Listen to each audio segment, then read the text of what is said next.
Ohio State had not lost in the Michigan rivalry since 2011. Had lost only once in the last 16 tries, and yet Michigan 42, Ohio State 27. A lot of things come to an end. Even though the season will continue, a bowl is coming up for Ohio State, but a lot of championship hopes into today. Big Ten, national championship, all sorts of things. And so now we're here at Buckeye Talk. Nathan Baird from cleveland.com, Doug Lesmerises, Stephen Means breaking down why did Ohio State lose this game? Why did Michigan win this game? Why is the streak over, Doug? Michigan ran it 41 times for 297 yards, 7.2 yards per carry. Hassan Haskins, 28 for 169 and 5 scores. Jim Harbaugh postgame said they knew like in the spring they thought they could run it like this. And he basically insinuated that they thought all season they thought they could run it like this on Ohio State because he said not a lot of other people run it like they do. Like Ohio State had not been tested like the way that Michigan was going to test them. And so Jim Harbaugh, I went to Michigan's postgame. Jim Harbaugh called the offensive line performance dominant. And he said Ohio State probably thought it was a ghost, but it wasn't. It was number 25, Hassan Haskins, scoring 5 times.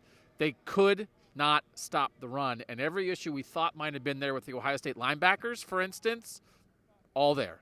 All there. You saw, again, we've seen multiple games. The Oregon loss, Noah Sewell, linebacker for Oregon's making plays. Nobody for Ohio State's making plays like that at linebacker. Today, Josh Ross from Michigan, linebacker, making some plays. No linebacker for Ohio State is making plays like that. They need a reset there. What we thought has been okay at times is not good enough. And when you have a team that runs it like this, they're not fitting gaps, they're not making tackles, they're not reading the right things, they're not getting off blocks, and this happens. It's because they couldn't stop the run. Steven, why do you think Ohio State lost this game? Ohio State has the best offense in the country, and Michigan found a way to make it one-dimensional.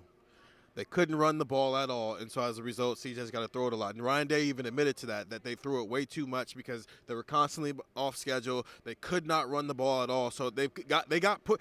The best offense in the country got put in a position where it had to be the best offense in the country, and it wasn't able to do that because it had to rely on these receivers and its quarterback in this environment, and that's not going to cut it, especially when all of a sudden an offense that had been putting pressure on everybody else to score, now Michigan put the pressure on them to have to score, and they weren't coming up with the points. So they lost because they were one-dimensional. It wasn't a balanced offense the way we've seen the last couple of weeks here.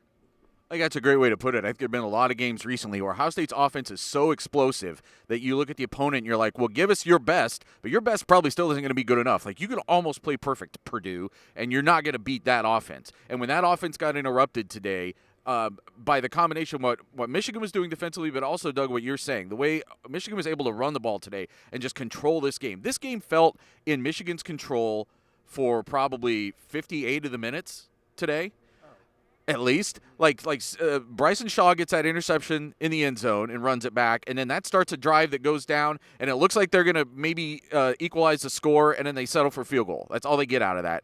Other than maybe that drive, this game felt like it was in Michigan's control. They did take a 10-7 lead later after that, I should say. So they were up there. But, okay, so 55 minutes of this game in Michigan's control, and there just haven't been a lot of game. Like, you're right, they hadn't been tested like that since the Oregon game, and I would say that both of what you're saying is correct. I think what I'm just going to double down on is the fact that a team came out and was able to just exploit those vulnerabilities that we'd seen there all year. Whether it was there were times where Ohio State's running game would get gummed up in a couple games that they still won, whether it was obvious the vulnerabilities that they showed earlier this year on defense. Michigan had seemed to kind of just been waiting all season for its chance to exploit those things, and that's what happened today.